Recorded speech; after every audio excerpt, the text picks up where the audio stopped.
Everyone, welcome back to my channel. ఈరోజు మన ఛానల్లో ఒక కొత్త స్వీట్ రెసిపీ అయితే ప్రిపేర్ చేశాను. అదేంటిదో మీరు ఆల్రెడీ థంబ్నెయిల్ చూసే ఉంటారు కదా. ఈరోజు నేను చిలకడ దుంపలతో ఖాళీ 2 ఇంగ్రీడియంట్స్తో నేను మంచి హల్వా అయితే చేస్తున్నాను. పిల్లలైనా పెద్దవారైనా హ్యాపీగా తినచ్చు. సో అప్పుడప్పుడు మనకి చిలకడ దుంపలు తిని బోరు కొడుతుంది రొటీన్గా. అలానే తీపి కూడా ఉండవన్నమాట. అలాంటప్పుడు ఒక్కసారి ఈ హల్వా చేసి పెట్టారంటే పిల్లలకైనా పెద్దవారికైనా మళ్ళీ కావాలంటారు.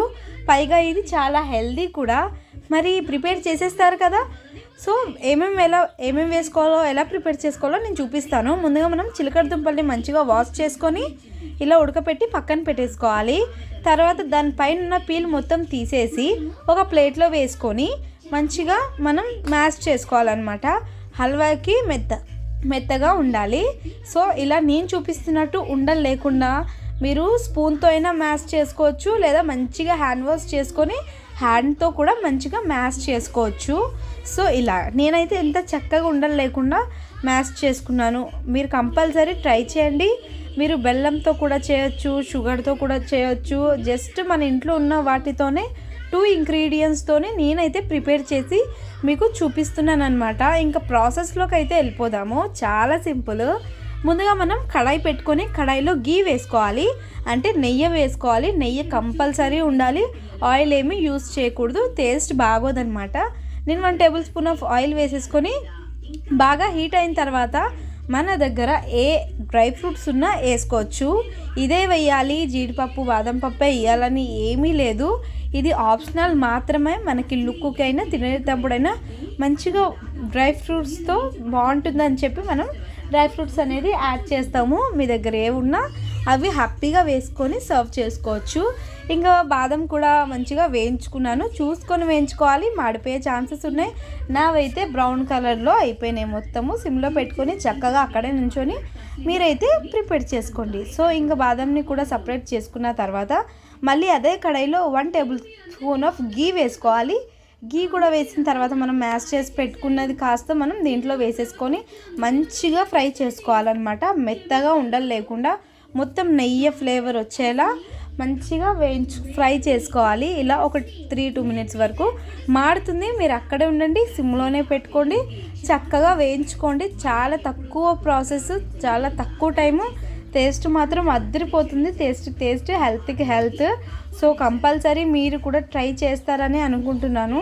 ఇలా నేను 3 మినిట్స్ అయితే మంచిగా మిక్స్ చేసుకున్న తర్వాత దాంట్లో నేను కొంచెం చక్కెర యాడ్ చేసుకుంటున్నాను. 1 కప్ ఆఫ్ షుగర్ అయితే యాడ్ చేసుకుంటున్నాను.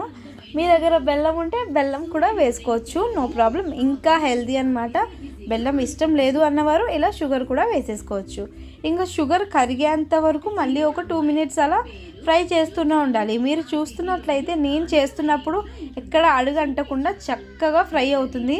నేను ఎలా తిప్పితే అలా ఫ్రై అయిపోతుంది. చూస్తున్నారా, ఎక్కడ అసలు మాడు అనేదే లేదు. మీరు కూడా అలానే సిమ్లో పెట్టుకొని చక్కగా ఫ్రై చేసుకుంటే చాలా బాగుంటుంది. మాడితే టేస్ట్ అనేది చేంజ్ అయిపోతుంది. సో ఇంకా షుగర్ అంతా కరిగేంత వరకు మనం ఇలా మిక్స్ చేసుకున్నాం కదా. దాంట్లోనే 1 కప్ ఆఫ్ మనం మిల్క్ని యాడ్ చేసుకోవాలి. మిల్క్ లేకపోయినా అలా తినేస్తా అంటే నో ప్రాబ్లం, పర్లేదు, తినచ్చు. కానీ మిల్క్ యాడ్ చేయడం వల్ల కొంచెం టేస్ట్ బాగుంటుంది అంతే. సో నేను మిల్క్ కూడా యాడ్ చేసుకొని ఇలా మంచి మెత్తగా హల్వా లాగా అయితే ప్రిపేర్ చేసుకుంటున్నాను. ఉండలు అనేది ఉండకూడదు. ఇలా అయితే ప్రిపేర్ చేసుకోవాలి, అంతే. చాలా సింపుల్. ఇంకా ఇవే వేసాను నేను. షుగరు మిల్క్ మాత్రమే యాడ్ చేశాను. ఇంకా మన ఇంట్లో ఉన్న ఆప్షనల్ డ్రై ఫ్రూట్స్ అయితే వేసుకున్నాను, అంతే. చాలా సింపుల్గా అయిపోయింది కదా. ఇంకా అలా మీ దగ్గర చూసుకొని వేసుకోండి. ఇంకా మిల్క్ ఎక్కువ వేసుకుంటే వేసుకోవచ్చు, తక్కువైనా వేసుకోవచ్చు, అది మీ ఇష్టం అని చెప్పాను కదా.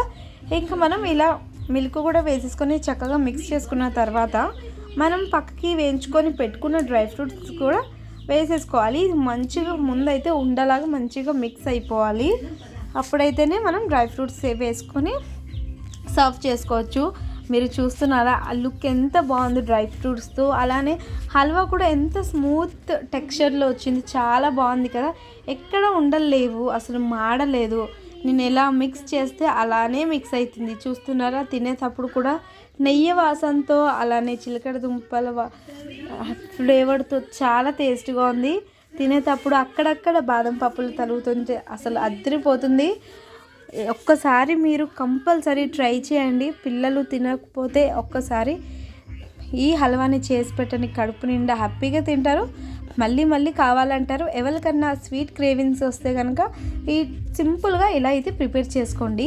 ఇంకా పిల్లలకి కొంచెం వెరైటీగా మనం ఇవ్వాలి కాబట్టి ఒక ప్లేట్ తీసుకొని మన దగ్గర ఏదన్నా బౌల్ ఉంటే ఆ బౌల్లో ఈ హల్వా అనేది వేసేసుకోవాలన్నమాట. పిల్లలు అలా హల్వా కింద తినాలి అంటే కొంచెం తినలేరనమాట. వాళ్ళకి కొంచెం మనం కేక్ టైప్లో చేసిస్తే హ్యాపీగా తినేస్తారు. వెరైటీగా కూడా ఉంటుంది, వాళ్ళకి మనకు కూడా తినడానికి బాగుంటుంది. సో ఇంకొక ప్లేట్ మీద ఇలా ఒక బౌల్లో హల్వా వేసేసుకొని మనం ఇలా అయితే మీరు చూస్తున్నారు కదా, ఒక బౌల్లో హల్వా వేసుకొని ఇలా మనం సపరేట్ చేసుకోవాలి అంతే. సో ఇది కేక్ లాగా చాలా టేస్ట్గా వచ్చింది కదా. నాకైతే రవ్వ కేక్ అయితే గుర్తొస్తుంది, అంత టేస్ట్గా ఉంది. ఫ్లేవర్ కానీ టేస్ట్ కానీ అద్దిరిపోయింది. ఇలా పిల్లలకి ఇచ్చారంటే మళ్ళీ మళ్ళీ చేయమంటారు. బయట జంక్ ఫుడ్ జోలికి కూడా వెళ్ళరు. మరి ట్రై చేసేయండి.